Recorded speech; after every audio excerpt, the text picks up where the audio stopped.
There's no feeling more intense than starting over. If you deleted your homework the day before it was due, as I have, or if you left your wallet at home and you have to go back after spending an hour in the commute. If you won some money at the casino and then put all your winnings on red but it came up black. If you got your best shirt dry cleaned before a wedding and then immediately dropped food on it. If you won an argument with a friend and then later discovered that they just returned to their original view. Starting over is harder than starting up. If you're not ready for that, like if you've already had a bad day, then what you're about to go through might be too much. Feel free to go away and come back. I'll be here. Alright, thanks for coming with me on this trip. I'll understand if you have to take a break at any point. Just find a safe place to stop and quit the game. And don't worry, I'll save your progress, always, even your mistakes. This game is a homage to a free game that came out in 2002, titled Sexy Hiking. The author of that game was Jazzuo, a mysterious Czech designer who was known at the time as the father of B games. And B games are rough assemblages of found objects. Designers slap them together very quickly and freely, and they're often too rough and unfriendly to gain much of a following. They're built more for the joy of building them than as polished products. In a certain way, Sexy Hiking is the perfect embodiment of a B game.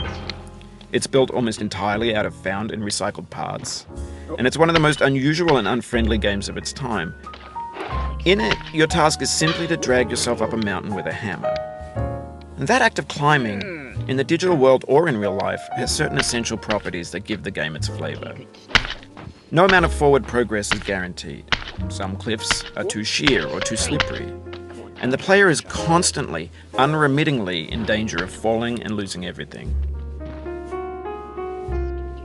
Anyway, when you start Sexy Hiking, you're standing next to this dead tree that blocks the way to the entire rest of the game. It might take you an hour to get over that tree, and a lot of people never got past it.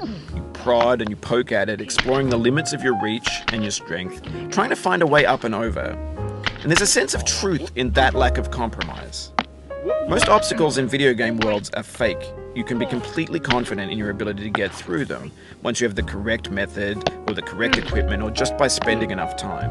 In that sense, every pixelated obstacle in Sexy Hiking is real. The obstacles in Sexy Hiking are unyielding, and that makes the game uniquely frustrating. But I'm not sure Jazzuo intended to make a frustrating game. The frustration is just essential to the act of climbing, and it's authentic to the process of building a game about climbing. A funny thing happened to me as I was building this mountain. I'd have an idea for a new obstacle, and I'd build it, test it, and it would usually turn out to be unreasonably hard. But I couldn't bring myself to make it easier. It already felt like my inability to get past the new obstacle was my fault, as a player rather than as a builder. Imaginary mountains build themselves from our efforts to climb them, and it's our repeated attempts to reach the summit that Please. Oh, 336. No way. That's like one of my PB 336. No way, bro.